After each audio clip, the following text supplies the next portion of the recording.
Welcome friends. Today we'll discuss the CET strategy. Basically, I received lots of call from quite a few students of mine asking for the CET strategy. Sir date आ गई है CET की, अब तो strategy बनाना ही पड़ेगा। मतलब मुझे समझ में नहीं आया 2 साल क्या किया जो अब 15 दिन 20 दिन में बनाना है स्ट्रेटजी। एनीवे ठीक है। जनरली जो सीईटी के बच्चे रहते हैं वो बेचारे जेई के हारे हुए बच्चे रहते हैं। मतलब शुरुआत जो रहती है वो जेई को लेकर रहती है, फिर वो सीईटी पे टर्न अप होती है। मेरे वीडियोस काफ़ी लंबे बन रहे हैं, ये मुझे रियलाइज़ हो रहा है। बट मैं जो वीडियोस है वो लाइक्स और सब्सक्रिप्शन के लिए नहीं बना रहा हूँ। बेसिकली मेरे पास जो भी नॉलेज है मैं वो शेयर करने के लिए वीडियो बनाता हूँ।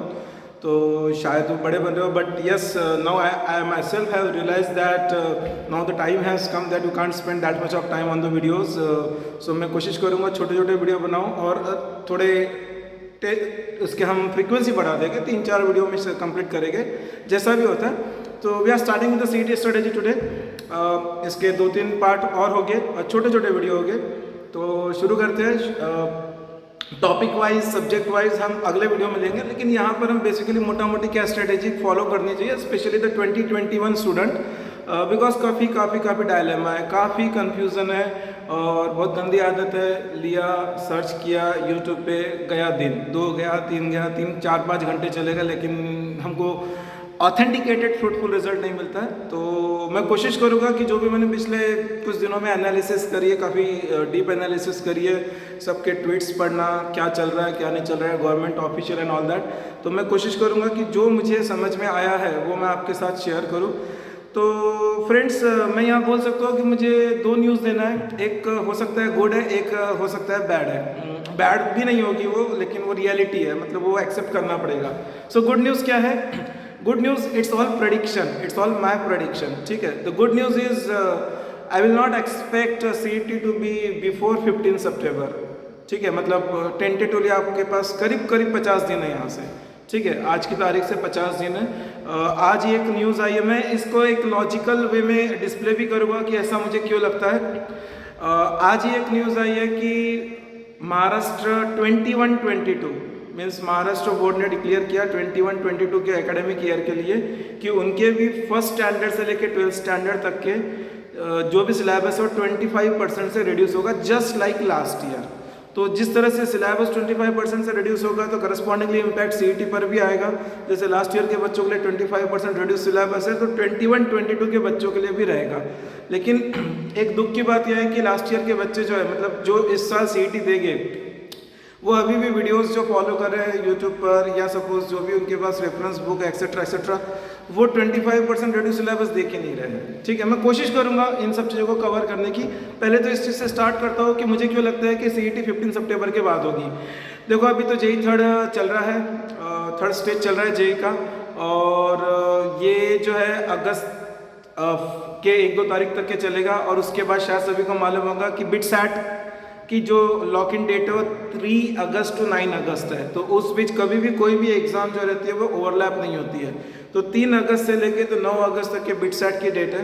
और higher education minister of Maharashtra का ट्वीट है कुछ दिन पहले का कि उन्होंने डिक्लेयर किया है कि जब 12th स्टैंडर्ड का रिजल्ट आएगा उसके बाद सीईटी की डेट डिक्लेयर करेंगे। 12th स्टैंडर्ड का रिजल्ट आएगा उसके बाद सीईटी की डेट डिक्लेयर करेंगे। और आज 24 तारीख को बेसिकली डेडलाइन था कॉलेजेस के लिए कि वो लोग अपने मार्क्स भेजें गवर्नमेंट को। कॉलेजेस के लिए डेडलाइन था, जैसे कोई कॉलेज है फलाना, उसने अपने डिटेल्स, क्योंकि एग्जाम तो हुई नहीं, तो जो भी एक स्टूडेंट के बारे में डिटेल भेजना था उन्होंने आज भेजी है 24 तारीख को। तो ये गवर्नमेंट तक के पहुंचेगी। और महाराष्ट्र गवर्नमेंट कितनी फास्ट है हम देख चुके हैं पहले भी। वो कब तक के उसको इनकलकेट करेंगे डेटा पूरा, और उसके बाद रिजल्ट डिस्प्ले करेंगे, एज्यूमिंग इट टू बी कि 31 जुलाई या 1 अगस्त तक के 12th का रिजल्ट आएगा महाराष्ट्र स्टेट बोर्ड का। और समझ के चलो 2-3 अगस्त को अनाउंसमेंट होगा। अब देखो अनाउंसमेंट जब भी होता है, ये समझ के चलो कि 15 डेज के बाद एग्जाम होती है, कम से कम 15 डेज के बाद एग्जाम होती है, एक मिनिमम टाइम। और वो पॉसिबल नहीं है बिकॉज देखो 9 अगस्त तक के बिटसैट है, और उसके बाद का अगर पीरियड देखते हैं और अगस्त एंड में फिर से जेई 4 स्टेज है, तो ये करीब 15 से 20 दिन का गैप मिल रहा है। 15 से 20 दिन का गैप लॉजिकली देखा जाए, लास्ट ईयर को कंपेयर किया जाए तो एमएसटी सीईटी पीसीबी और एमएसटी सीईटी पीसीएम ये दोनों को टेंटेटिवली 20 दिन लगे थे कंडक्ट करने में। अक्टूबर के महीने में लास्ट ईयर 2020 में कंडक्ट हुई थी ये, करीबन 20 दिन लगे थे। इस बार उदय सामंत जो हमारे हायर एजुकेशन मिनिस्टर है, उन्होंने बोला कि वो सेंटर्स बढ़ाने वाले हैं। तो एज्यूमिंग सेंटर बढ़ाने वाले तो नंबर ऑफ डेज कम हो जाएंगे, है ना। सेंटर जहाँ 30% से सेंटर बढ़ जाएगा तो ऑटोमेटिकली नंबर ऑफ डेज कम हो जाएंगे।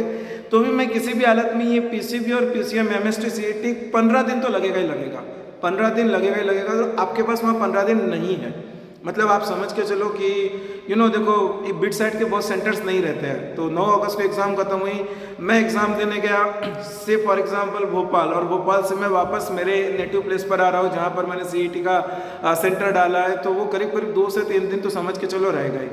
और बेसिकली 15 दिन पहले देना जरूरी है। उन्होंने बोल दिया कि हम 12th के बोर्ड के रिजल्ट के बाद डिक्लेयर करेंगे, मतलब ये आगे 2-3 तारीख को डिक्लेयर करेंगे। तो 18 अगस्त मिनिमम एक पकड़ के चलते 18 अगस्त के बाद उनके पास 15 दिन का स्लॉट ही नहीं मिल रहा, बिकॉज जेई है, ठीक है। तो जेई जो है सितंबर जो है के फर्स्ट वीक तक के जा रही है, और उधर 12 सितंबर को नीट है, 12 सितंबर को नीट है, मतलब वहाँ पे भी पॉसिबल नहीं है। तो एक मेरा ये जो गट फीलिंग लग रहा है वो ये है कि 15 सितंबर के ऑनवर्ड होगी, और ये टेंटेटिवली करेक्ट भी है। बिकॉज जब तक के जेई का रिजल्ट नहीं आता है तब तक के सीईटी का भी रिजल्ट और ये जो प्रोसेस है वो सब नहीं आता है। बिकॉज पहला प्रेफरेंस हर किसी का जेई रहता है, तो उनके जो राउंड्स एंड ऑल दैट रहते हैं उसको लगने को टाइम लगता है। तो वो अभी से रिजल्ट लेकर क्या करेंगे, फिर आप लोग परेशान करोगे रिजल्ट कब आ रहा। उससे अच्छा वो कुछ बोल ही नहीं रहे, भैया एग्जाम ही लेट लेके तो रिजल्ट आराम से आएगा। मतलब वो प्रोसेस समझ के चलो वो पिछले साल के जैसा दिसंबर तक की जाने वाली है, मतलब एक करीब आधा सेमेस्टर आपका जाने वाला है। वो एडजस्टेड होगा जैसा भी होगा, जैसे कुछ लास्ट ईयर के बच्चों का हुआ, ठीक है। सो ये स्टोरी यहाँ पर एक मैं कंक्लूड कर रहा हूँ कि करीब मेरा एक गट फीलिंग है कि सीईटी की एग्जाम 15 सितंबर से 20 सितंबर के बीच में होगा। ये गुड न्यूज़ है, क्योंकि आज की तारीख से करीब 50 डेज है। अब वो 50 डेज स्ट्रैटेजी, ये वो thousands of videos flooded on the YouTube, और मुझे मेरे स्टूडेंट्स के कॉल आ रहे हैं और मैसेजेस आ रहे हैं कि सर हम मतलब परेशान हो गए हैं, वो यूट्यूब पे जो वीडियोस आ रहे हैं। ठीक है यार, मतलब देखो मैं ये बोलूँगा कि आप अपना गट फीलिंग लगाओ, वो यूट्यूब पे क्या आता है क्या नहीं आता, हर इंडिविजुअल का अलग अलग है। कोई टॉपर्स को बता रहा है, कोई इसको बता रहा है, नहीं होता है। देखो अगर कोई मुझे पूछेगा ना तो मैं पहले अपने एक मोटिवेशनल वीडियो में बोल चुका हूँ कि it's all about attitude, there is no destiny, there is no luck. लेकिन यार जहाँ तक के सीईटी का सवाल है, मुझे ऐसा लगता है कहीं ना कहीं लक फैक्टर मैटर करता है। मैं बहुत सारे इंसिडेंट्स दे दूंगा, जैसे ठीक है ये थोड़ा सा इस फोरम पे बोलना चाहिए नहीं बोलना चाहिए, बट मैं जनरली सभी मेरे स्टूडेंट को मालूम है, फैक्ट रखता हूँ सामने। तो देखो सीईटी में क्या है, सबसे वर्स्ट केस सिनेरियो अगर किसी का है तो वो है ओपन बॉयज़ का, क्योंकि ओपन बॉयज़ के लिए किसी भी तरह का दूर दूर तक कोई रिजर्वेशन नहीं है, ठीक है, कोई भी दूर दूर तक रिजर्वेशन नहीं है। तो वो लोगों के लिए वर्स्ट केस सिनेरियो है। और देखो बहुत मिनिमम कॉलेज है जो अच्छे कॉलेज है। देखो हाँ, वो क्रिकेट में हम क्रिकेट का एग्जांपल मैं हमेशा देता हूँ कि यार हमने ना जिम्बाब्वे से मैच जीतना क्या, और न्यूजीलैंड से जीतना क्या, ऐसी टीमों से जीतना, और ऑस्ट्रेलिया से जीतना, साउथ अफ्रीका से जीतना, ये एक अलग लेवल रहता है, साउथ अफ्रीका ऑस्ट्रेलिया को हराना। तो सीईटी में जो कॉलेज है, important college, COEP, VJTI, ICT, PICT, ठीक है, और भी मैं नाम अभी लूँगा यार। थोड़ा सा अगर इनके ऊपर टारगेट करते हैं ना, ये हमारा टारगेट है, तो आई थिंक समथिंग लाइक वो बात होगी कि ऑस्ट्रेलिया से जीतना है और साउथ अफ्रीका से जीतना है, बाकी तो यार फिर मतलब जीत रहे हैं बस, ठीक है। तो अगर ये टारगेट करना है तो देखो एक थोड़ा सा मैंने एनालिसिस किया है, अगर आप लोगों को सही लगे तो आप उसके ऊपर फोकस कर सकते हो। इसको मैं बैड न्यूज़ बोल रहा हूँ, लेकिन don't take it as a bad news, मैं उसको डिस्प्ले करूँगा। तो बेसिकली मेरा यहाँ पर पॉइंट यह है कि आप अगर देखोगे तो ये जो कॉलेजेस है, ये colleges no doubt top most college है, इनके जो एलुमनाई हैं वो बहुत ऊँचे। VJTI तो इंडिया का पहला नंबर का कॉलेज है, मुंबई वीर माता Jijabai technological institute, college of engineering Pune, ICT जो है केमिकल इंजीनियरिंग के लिए, और PICT। ये दो कॉलेज का थोड़ा सा ड्रॉबैक है कि इनके अंदर ब्रांचेस बहुत कम है, इसके अंदर तो सिर्फ केमिकल ब्रांच है, ठीक है। और PICT में भी it's computer CS, IT and your ETX, so minimum है। हाँ, ये दो कॉलेज है जिसके अंदर करीब हम एक रफली देखें तो 60 पर ब्रांच का एक एवरेज बना है, तो 10 ब्रांचेस है, तो आपके पास करीब 600 स्टूडेंट है, मोटा मोटी, उससे ज़्यादा भी हो सकते हैं, बट 600 है। देखो मैंने कुछ एनालिसिस की, उसके पहले मैं जो वो लक फैक्टर की बात है वो कंक्लूड करना चाहता हूँ। बहुत सारे रिजर्वेशंस रहते हैं और कॉलेजेस काफ़ी कम होने के कारण, अच्छे कॉलेजेस काफ़ी कम होने के कारण वो ऑक्यूपाई हो जाते हैं काफ़ी जल्दी because of the reservation and all that. वो रिजर्वेशन पॉइंट पर जाना नहीं है। अब देखो रिजर्वेशन इस लेवल तक के बढ़ गया है कि EWS का भी रिजर्वेशन आता है, इकोनॉमिकली वीकर सेक्शन का, ठीक है, वो शायद ओपन कैटेगरी वालों के लिए ज़्यादा रहता है। तो मैंने एक स्टूडेंट देखा कि उसका बहुत अच्छा परसेंटाइल नहीं था, ठीक है, उसका बहुत अच्छा परसेंटाइल नहीं था। She is open girl and because of this EWS, economically weaker section reservation, और उस समय इतने डॉक्यूमेंट्स देखे भी नहीं जाते थे, वो हो गया। Right now she is in ICT and ICT is a premier college. ICT is a premier, ये नेशनल लेवल का कॉलेज है, मतलब केमिस्ट्री में अगर देखा जाए तो नेशनल लेवल के टॉप 3 में आता है ये। पहले इसका नाम UDCT होता था, अब ICT हो गया है। तो बेसिकली देखो लक फैक्टर मैटर कर गया उस लड़की के लिए, क्योंकि उसका कुछ परसेंटाइल नहीं था ICT के लेवल का। ओपन गर्ल परसेंटाइल बिल्कुल नहीं था दूर दूर तक के। अब इसका फिर कुछ क्रेडिट ट्यूशन वाले भी ले लेते हैं कि हमारे यहाँ की बच्ची गई, ये गई, वो गई, बट आजकल रिजर्वेशन वगैरह के चक्कर में ना काफ़ी कुछ पता ही नहीं चलता है रियलिटी क्या है। ऐसे सिर्फ एक गर्ल की बात नहीं कर रहा हूँ मैं, ऐसे काफ़ी जगह ये तरीके की चीज़ें हो चुकी है। तो यहाँ थोड़ा सा है लक फैक्टर, लेकिन मुझे ऐसा लगता है कि हमने टारगेट ही करना है कि मुझे ऑस्ट्रेलिया से मैच खेलना है, मुझे साउथ अफ्रीका से मैच खेलना है। देखो सचिन तेंदुलकर ने जब 200 मारे थे तो साउथ अफ्रीका के अगेंस्ट मारे थे, तो वो बहुत हाईलाइटेड हुआ था, बहुत हाईलाइटेड हुआ था। तो आप यार प्रूव करो, मेरा ये कहना है प्रूव करो, डजंट मैटर ये रिजर्वेशन वो रिजर्वेशन। अब समझ के चलो कि मैं बात कर रहा हूँ सपोज COEP VJTI की, यार तो बस सीधी बात है 200 में से 170, मतलब बस 170। ये क्या है क्या नहीं है कुछ नहीं, 170 का टारगेट करो, दैट्स इट। 170 का टारगेट करो कि मुझे नहीं मालूम ये वो, लेकिन मुझे अगर ये कॉलेज में एंट्री करना है तो मुझे 170 मार्क चाहिए। ये हमारे दिमाग में एकदम फोकस होना चाहिए, बस 170 टारगेट रखो। जैसे वो 70 मिनट चक दे इंडिया, उसके बाद भाग मिल्खा भाग में एक टारगेट दे दिया, अपने लिए टारगेट रखना 170। कैसे अचीवेबल है? पॉसिबल है, ठीक है, ऐसा नहीं कि नहीं पॉसिबल है। 45-50 डेज है। थोड़ा सा पहले ओवरव्यू बता देने के बाद मैं उसके ऊपर जाऊँगा डीप में। तो बेसिकली अगर देखा जाए ना तो मुझे ऐसा लगता है कि 170 मार्क अचीव करना है तो 3 सब्जेक्ट में कैसे करेंगे, थोड़ा सा थॉट प्रोसेस लगाओ। अब एक जो मैं एनालिसिस देने वाला था बैड न्यूज़, उसके ऊपर पहले आता हूँ। तो देखो एक जनरल ये सब लोग एक्सेप्ट करेंगे जो मैंने एनालिसिस किया। एक क्लास साइज है, मेरी कोई क्लास है या किसी और की कोई क्लास है, 50 बच्चे रहते हैं, ठीक है। और देखो 50 बच्चों में 3 तो नमूने ऐसे रहते हैं कि वो एक्स्ट्रा ऑर्डिनरी ब्रिलियंट रहते हैं, एक्स्ट्रा ऑर्डिनरीली ब्रिलियंट रहते हैं वो, मतलब वो लोग दिन भर जो भी है स्लीप ईट वो उनका सब वही रहता है, एक चीज़। दूसरी चीज़ कैसा है कि बहुत सारे बच्चों का शुरुआत से टारगेट रहता है कि CET, तो वो लोग 1.5 साल से 2 साल से पढ़ रहे हैं। और कुछ लोग बेचारे JEE के हारे हुए रहते हैं कि चल यार उधर नहीं तो इधर, इस टाइप का रहते हैं, तो उनका CET का प्रिपरेशन थोड़ा लेट स्टार्ट होता है एंड ऑल दैट। तो एक मैंने असम्पशन बनाया कि 50 बच्चों की क्लास में 3 बच्चे हैं। और देखो ये CET जो है MST CET, ये पूरे इंडिया में one of the recognise exam है बिकॉज कॉलेजेस अच्छे हैं। ये मैं 4 नाम दे रहा हूँ, आगे और नाम दे दूंगा, लेकिन कॉलेजेस अच्छे हैं और रिकॉग्नाइज है, क्योंकि उसको अपीयर करने वाले जो है ना काफ़ी ज़्यादा लोग हैं। इवन बाहर के स्टेट के भी आते हैं, उनके लिए कोटा कम रहता है, लेकिन महाराष्ट्र डोमिसाइल वालों के लिए कोटा ज़्यादा रहता है। तो काफ़ी रेपुटेड एग्ज़ाम। अगर मुझे कोई पूछेगा तो मैं ये बोलूँगा कि इंजीनियरिंग एंट्रेंस में अगर देखा जाए तो टॉप 3-4 जो एग्ज़ाम्स होती है उसमें मतलब एटलीस्ट CET जो लेवल की हर स्टेट की होती है उसमें टॉप पर रही है, ठीक है। एज्यूम करके चलो 2.5 लाख बच्चे ऑन एन एवरेज हर साल अपीयर करते हैं। मैं PCM की बात कर रहा हूँ और सिमिलरली PCB, मतलब दोनों अगर पकड़ लिए तो 4-4.5 लाख बच्चे तो रहते ही रहते हैं। लेकिन एक अगर सपोज एक PCM का एक अंदाज़ा लिए तो 2.5 लाख बच्चे, तो 50 बच्चे में से 3 बच्चे तो रहते ही ऐसे नमूने, तो ये हो गया 100 में से 6, 100 में से 6 हो गए। फटाफट करते हैं। 1 लाख में से कितने हो जाएंगे? 6,000। 2 लाख, 2.5 लाख पकड़ रहे हैं हम, 2.5 लाख बच्चे अपीयर करें तो 15,000, ठीक है ना। तो ये 15,000 तो नमूने मिल ही जाएंगे, ऐसा समझ के चलो। नहीं, वो भी बह गए थोड़े से, 15,000 नहीं 7,500 आगे। अब 7,500 बच्चे जो है उनकी रैंकिंग टॉप में रहना ही रहना है। उनकी रैंकिंग टॉप एक्सक्यूज मी, उनकी रैंकिंग टॉप में रहना ही रहना है, 7,500। तो भाई ये कहाँ पे स्टैंड करते हैं, मैं बताऊँ रियलिटी 100 के अंदर है भाई, 100 के अंदर रैंकिंग चाहिए आपको।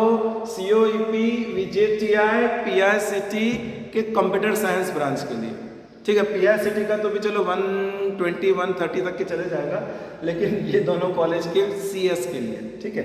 देखो ये एक अलग स्टोरी है, मैं चाहूँगा उसके ऊपर भी एक वीडियो बनाऊँ कि CS ही क्यों आजकल ट्रेंड है, CS कंप्यूटर साइंस क्यों? क्योंकि पेरेंट्स को प्राउड फील होता है कि मेरे बच्चे की सैलरी, स्टार्टिंग सैलरी 10 लाख है, 15 लाख है। ये कॉलेजेस के एवरेज सैलरी, मीडियम सैलरी काफ़ी अच्छी है। लेकिन यार मेरा पर्सनल ओपिनियन है, दूसरे उसको डिनाई कर सकते हैं कि मैं खुद मैकेनिकल इंजीनियर हूँ, मैं नहीं चाहूँगा कि एक CS को फोकस करके ही करना चाहिए। बिकॉज CS जो है, ये जो है IT बूम जो है बस्ट होता है, कोई भी चीज़ बूम में जाती है तो बस्ट होती है।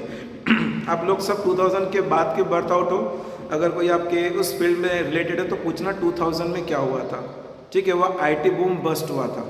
तो जिन्होंने भी इतनी पढ़ाई करी थी कंप्यूटर से रिलेटेड सब, अब वो कुछ चीज़ें मैं नहीं बता सकता हूँ, ऐसी खराब हालत हो गई थी, तो फिर वो back to their home town and then अलग अलग चीज़ें, काफ़ी टाइप का फ्रस्ट्रेशन एंड स्ट्रेस बढ़ जाता है, वो सुसाइडल अटेम्प्ट भी हो जाते हैं, तो उसके डीप में मैं जाऊँगा नहीं, हो चुके हैं।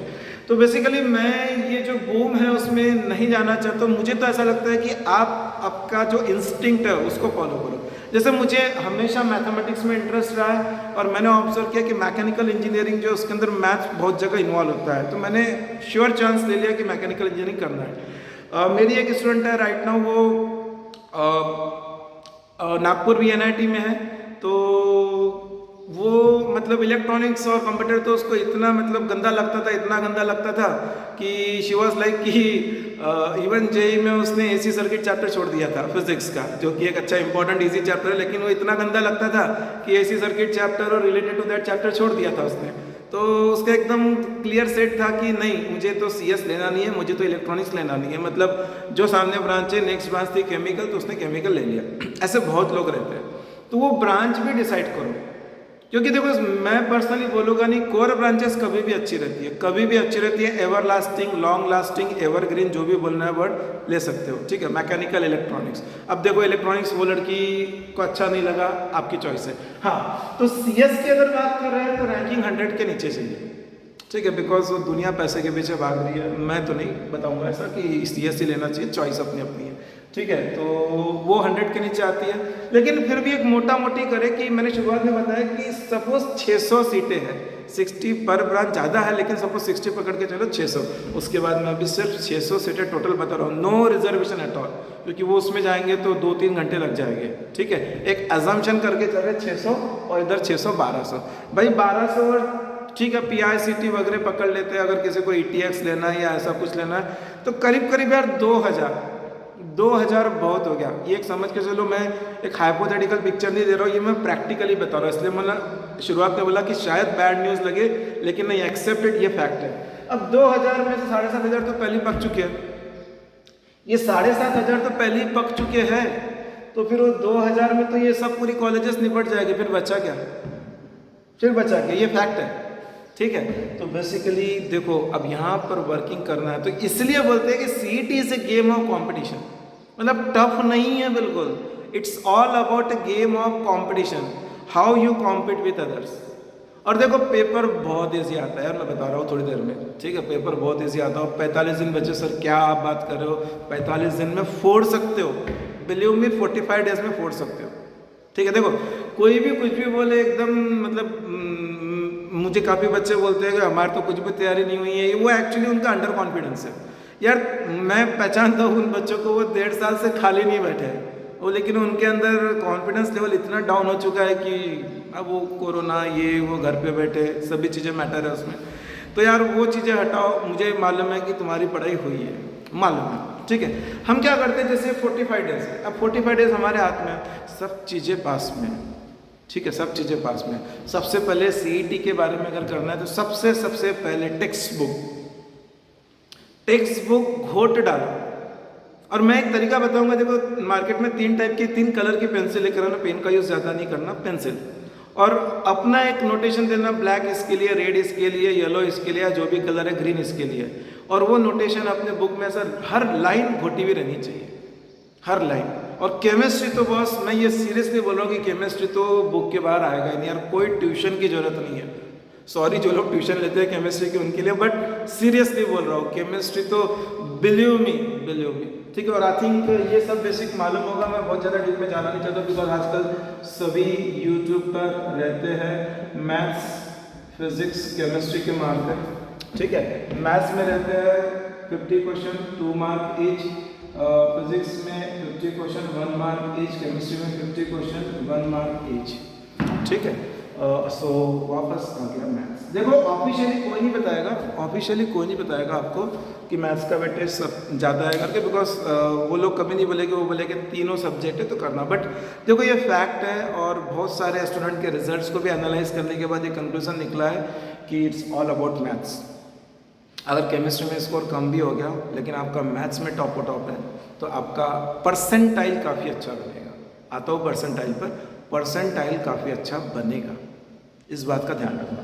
तो इम्पोर्टेंट अगर हमने मैथ्स को फोकस किया और बन जाएगा 45 डेज में, बिलियो में बन जाएगा, कोई बड़ी बात नहीं है, ठीक है। और मैं तो सबसे पहले यही बोलूँगा कि आपके जो भी टीचर है जिसने आपको मैथ्स में कैलकुलस अच्छे से करा दिया है, डेरिवेटिव इंटीग्रेशन, तो उस टीचर के बिल्कुल मतलब पैर वैर धो के पानी पी लेना, मतलब बस कैलकुलस हो गया तो यार हो गया, ठीक है। एकदम पैर वैर धो के एकदम पूरा पानी वानी पी के एकदम बिल्कुल जिसको बोलते हैं ना सच्चा गुरु, बस बना दो उनको, भक्त बन जाओ, ठीक है। कैलकुलस के बिना कुछ नहीं हो सकता यहाँ पे। चलो ठीक है, आगे बढ़ते हैं। तो कहानी ये है 100 मार्क मैथ्स 50-50। देखो एक चीज़ और बहुत लोगों को नहीं मालूम, पेपर है 180 मिनट्स का, 90 मिनट्स, जो 90 मिनट्स है वो कम्प्लीटली मैथ्स को है। 50 क्वेश्चन के लिए 50 क्वेश्चन, 150 क्वेश्चन आते हैं, मैथ्स के क्वेश्चन 50 है, लेकिन उसके लिए 90 मिनट्स का टाइम है।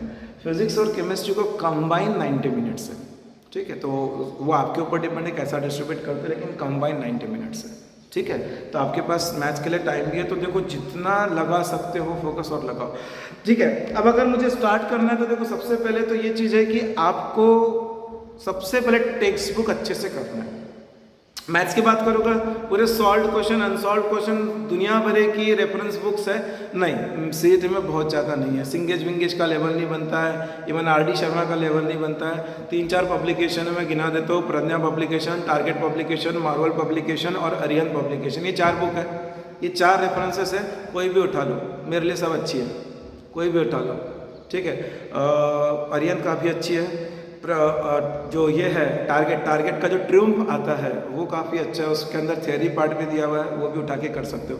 बट इस मोमेंट पर जब मेरे हाथ में 45 to 50 डेज है, मैं रेफरेंस बुक ज़्यादा प्रिफर नहीं करूँगा। मैं क्या करूँगा, मेरी स्ट्रेटेजी रहेगी बुक, मैं कोशिश करूँगा कि मेरी बुक, तीनों बुक PCMN हेलो बी बायोलॉजी PCB वाले, ये कम से कम 2 से 3 बार बुक पढ़ी, बिल्कुल चाट जाना है, ठीक है। बुक के पीछे के MCQ मत छोड़ना, मैं बता रहा हूँ आगे, बिल्कुल मत छोड़ना, ठीक है। वो करना ही करना है। उसके बाद नेक्स्ट क्या, कोई रेफरेंस बुक को हाथ मत लगाओ प्लीज़, इस मोमेंट पर रेफरेंस बुक को हाथ मत लगाओ। हाँ, बुक के पीछे एक्सरसाइज के क्वेश्चंस हैं, वो अगर आपके बने हुए नहीं है पिछले 2 साल में तो रेफरेंस बुक ले लो और वो फटाफट वो क्वेश्चंस कर लो, ठीक है। वो हो गया, बहुत ज़्यादा टाइम वेस्ट नहीं करना।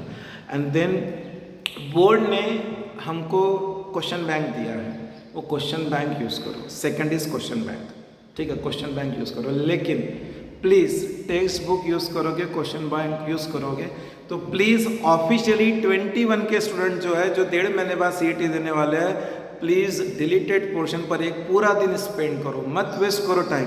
आज का पूरा दिन स्पेंड करो, डिलीटेड पोर्शन तीनों सब्जेक्ट के नहीं किए होगे तो निकालो, क्रॉस करो, बिल्कुल वहाँ देखना ही नहीं है। हमारे पास टाइम ज़्यादा नहीं है, भगवान की दया से लकी हो यार। सोचो एक नॉर्मल सेंस में सामने बोर्ड रहता है, उधर JEE रहता है जनवरी में, इधर फरवरी में बोर्ड रहता है, उधर मई के शुरुआत में आपका ये रहता है और वहीं पर बिटसैट रहता है। यहाँ तो आप टोटली फ्री हो, CET के लिए कोई फोकस ही नहीं है दूसरा, सिर्फ CET।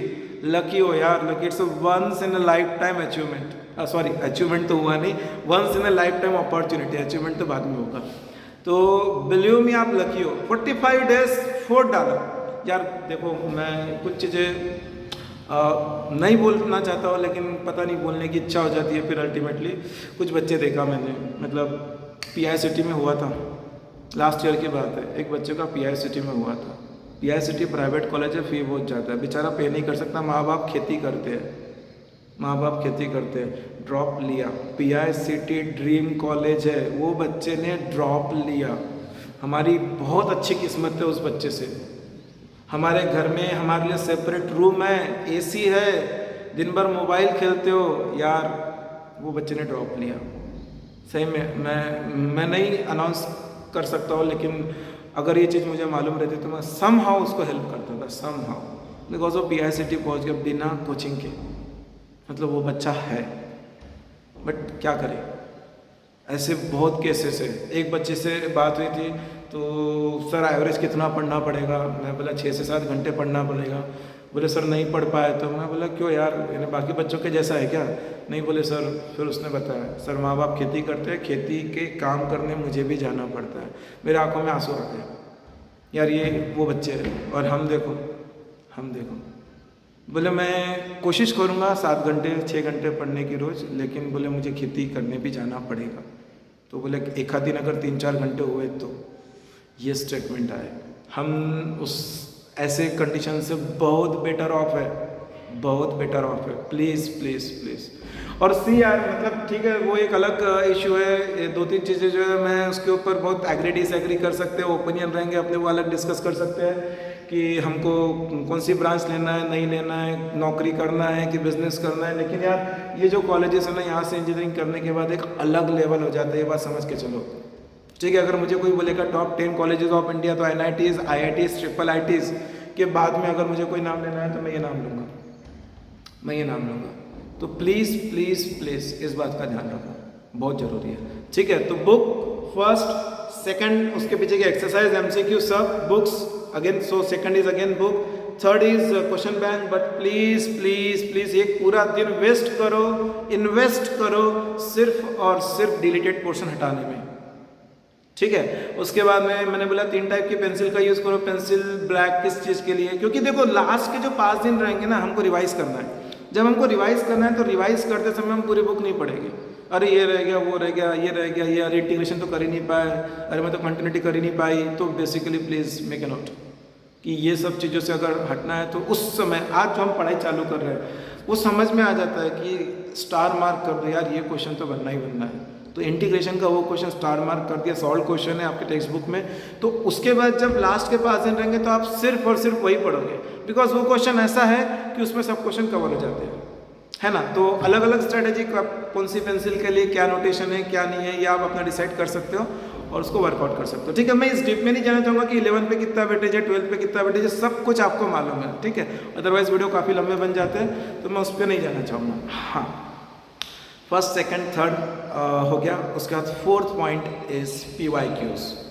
PYQs के सिवा तो कोई फ़ायदा नहीं है एग्ज़ाम देने का, क्योंकि CET में एग्जैक्टली सेम क्वेश्चन आते हैं, ट्राइड एंड टेस्टेड है। 2020 में अक्टूबर के पहले 12 अक्टूबर को जो आया वो 18 अक्टूबर को आ गया। ठीक है, तो प्लीज़ प्लीज़ प्लीज़ PYQ पूरे अच्छे से करके जाना। और बिलीव मी, अगर रट सकते हो तो रट के जाना आंसर, बिकॉज तुम्हारा टाइम से होगा। बिकॉज वही क्वेश्चन, वही 4 ऑप्शन सॉल्व करने की जगह उसका आंसर 16 है, उठा के लगा दो। सीरियसली बोल रहा हूँ। तो PYQs तो करके ही जाना, लेकिन फिर से वही प्रॉब्लम, डिलीटेड पोर्शन। तो अच्छी भी बात है, 25% कम हो गया, लेकिन सॉर्ट आउट करना पड़ेगा, है ना, सॉर्ट आउट करना पड़ेगा। बहुत पोर्शन डिलीट हुआ है। एप्लीकेशन और डेरिवेटिव के तो चैप्टर गए, उधर प्रोबेबिलिटी के पीछे के चैप्टर देखो, 2 चैप्टर है, 4 क्वेश्चन बनते, एक चैप्टर पूरा उड़ गया, ये शायद मालूम होगा। तो बाइनोमियल वाला, तो सपोज वो चैप्टर उड़ गया तो पूरे 4 क्वेश्चन पहले चैप्टर से आएंगे। वेटेज में तो डिफरेंस नहीं आएगा ना, तो अल्टीमेटली 50 क्वेश्चन आना ही है मैथ से, फिजिक्स के, केमिस्ट्री के, तो वेटेज में तो डिफरेंस नहीं आएगा, तो ऑटोमेटिकली जो है उसके बढ़ जाएंगे। तो समझ लो कैलकुलस में बहुत ज़्यादा उन्होंने कट नहीं किया, तो कैलकुलस बढ़ गया। इसलिए बोला पानी से पैर धो के P low, because believe me, वो 50 क्वेश्चन में से मैं तो एक्सपेक्ट कर रहा हूँ कैलकुलस में 18 से 20 आने वाले हैं। ठीक है, इंडिविजुअल चैप्टर का अगले वीडियो में मैं वो डिस्कस करूँगा, उस पर ज़्यादा टाइम वेस्ट नहीं करूँगा। हाँ, एक इम्पॉर्टेंट पॉइंट है, जो परसेंटाइल की बात कर रहे हैं। देखो ऐसे बहुत सारे स्टूडेंट हैं 99.4 percentile in CET, still not got CS in COEP। Please make a note, चौड़ा नहीं होना है हमको, कंपटीशन बहुत ज़्यादा, मैं पहले ही बोल दिया, CS चाहिए तो टॉप 100 में चाहिए बॉस रैंकिंग। और यहाँ पे पहले से बैठे हैं हमारे सामने हाथ हिलाते हुए, भाई गुड बाय, हम जा चुके हैं। इसमें से कुछ हो सकता है कि JEE में कट जाए वगैरह वगैरह, लेकिन देखो ये लूज़ नहीं होना है, हमको गिव अप नहीं करना है यार। यही तो मजा है, यही तो मजा है। मतलब कोई गूगल का CEO बन जाए, कोई इसका CEO, ये कॉलेजेस आती है यहाँ पर, मतलब यहाँ पर please make a note of this. ये कॉलेजेस बहुत, ये 1853 की कॉलेज है BJTI, और जितनी ओल्ड कॉलेज उतना अच्छा, ठीक है। तो मेरा हैशटैग रहेगा इस वीडियो के लिए, लेट्स क्रैक COEP BJTI इस टाइप की कॉलेज। देखो कॉलेजेस है, लेकिन कैसा है कि हम थोड़ा सा ऊंचा सोच रखें तो बेसिकली हम उस तक अचीव कर सकते हैं। और मैं ये सब के लफड़े में डालना नहीं चाहता हूँ कि परसेंटाइल ये वो, बस मुझे लगता है ये टारगेट रखो 170, और बनेगा, मैं अगले वीडियो में बताऊंगा, बनेगा 170, ठीक है। कुछ और कॉलेजेस हैं जो मैं यहाँ पे मेंशन करना चाहूँगा, अच्छी कॉलेजेस हैं, ठीक है। एक तो ओल्ड गवर्नमेंट कॉलेजेस जो है ना उसको प्रिफर करना, न्यू नहीं, ओल्ड गवर्नमेंट कॉलेजेस मिल जाएगी, ठीक है। तो ये जो 4 कॉलेजेस हैं इसमें ये 2 मेन बताया मैंने, ये दोनों के बारे में बहुत लिमिटेड ब्रांचेस हैं, ठीक है। इसके अलावा अगर कोई मुझे बोलेगा अच्छा, तो एक मुंबई के अंदर है सरदार पटेल की 2 कॉलेज है, कॉलेज ऑफ इंजीनियरिंग SPCE, ठीक है, वो एक अच्छा कॉलेज है। उसके बाद एक सोमैया अच्छा है, बट सोमैया की फ़ी बहुत ज़्यादा है, प्राइवेट कॉलेज है, उसकी फ़ी बहुत ज़्यादा है, तो इस बात का ध्यान रखना, अगर पे कैपेसिटी है तो ही सोमैया को प्रिफर करना। Walchand Sangli is a very good college, Walchand Sangli it's a very good college, you can think about it, ठीक है। Then you have something called VIT at Pune, campus थोड़ा अच्छा नहीं है बट कॉलेज काफ़ी अच्छा है, ठीक है। बट फिर भी ईयरली जो कॉलेज की फ़ी है वो 1 लाख के ऊपर रहती है। देखो यार, देखो मुझे ऐसा लगता है, मैं सही में बोलूँ ना, कि अगर सपोज ऐसा लग रहा है आप लोगों को बहुत लेट हो गए है, ऐसा है वैसा है, तो एक चीज़ देखो, पेरेंट्स तो यही बोलेंगे कि देख पूरा लॉकडाउन में साल गया, एग्ज़ाम डिले हुई, अभी नहीं किया तो फिर क्या ही कर लेगा आगे, ऐसा वैसा, ड्रॉप की बात कर रहा हूँ। तो यार इस बार प्रूव तो करके बताओ, इस बार प्रूव तो करके बताओ, आपके अपने 45 डेज है, चलो 95-96 परसेंटाइल लेकर बताओ, किस्मत अच्छी रही, हो गया, मैंने बोला लक फैक्टर है, हो गया, नहीं तो एटलीस्ट एक पॉइंट तो मिल जाएगा पेरेंट्स के सामने, देखो मैंने पूरा भ्रष्ट हो गया था, मैं स्ट्रेस में था, ये था, उसके बाद भी लास्ट 45 डेज में ये कर लिया मैंने, तो एटलीस्ट मुझे मौका दो, तो मैं नेक्स्ट टाइम वो लेवल पे चले जाऊँगा। प्रूव करो यार, प्रूव करो, चाहे वो JEE का 4th अटेम्प्ट हो, चाहे ये हो, प्रूव करो अपने आप को पूरा मतलब मैं तो बोलूँगा कि इंस्टाग्राम और फेसबुक और हो सके तो यूट्यूब सबके अकाउंट क्लोज कर दो, हो सके तो। बिकॉज देखो कोई ज़रूरी नहीं है, मैं इंस्टाग्राम पे नहीं हूँ, मुझे कोई ज़रूरत ही नहीं पड़ी, जबकि सबको मालूम है कि बहुत सारे एजुकेटर इंस्टाग्राम पे, मुझे नहीं लगा कभी, मैं अपने टेक्स्ट मैसेज जो रहते हैं उसको डिसेबल कर चुका हूँ, व्हाट्सअप बहुत लिमिटेड हो, ठीक है, और यूट्यूब तो बहुत ही लिमिटेड हो। मुझे मतलब बच्चे जो कमेंट करते हो, कमेंट का रिप्लाई करने को 2-2 दिन लग जाते हैं मुझे, तो बेसिकली प्लीज़ यार ये अब मैं तो कर सकता हूँ ना, मैं तो कर सकता हूँ ये सब चीज़ें, बिकॉज वो मेरे लिस्ट में आता है कि प्रायोरिटी लिस्ट में मैंने करना चाहिए, लेकिन आपकी प्रायोरिटी लिस्ट तो एकदम सेट है, फिर ये सब चीज़ों से दूर रहो, ये इसके लिए ज़िंदगी पड़ी है, ठीक है। ज़िंदगी क्या पड़ी है, मैं एक मोटिवेशनल वीडियो बनाने वाला हूँ, उसके अंदर बताऊंगा यार ये सब जो शोबाजी है ना, शोबाजी से दूर हो जाओ, कोई मतलब नहीं है शोबाजी के अंदर, आप हो तो आप कुछ भी कर सकते हो, आपका स्टेटस बन गया तो, ठीक है।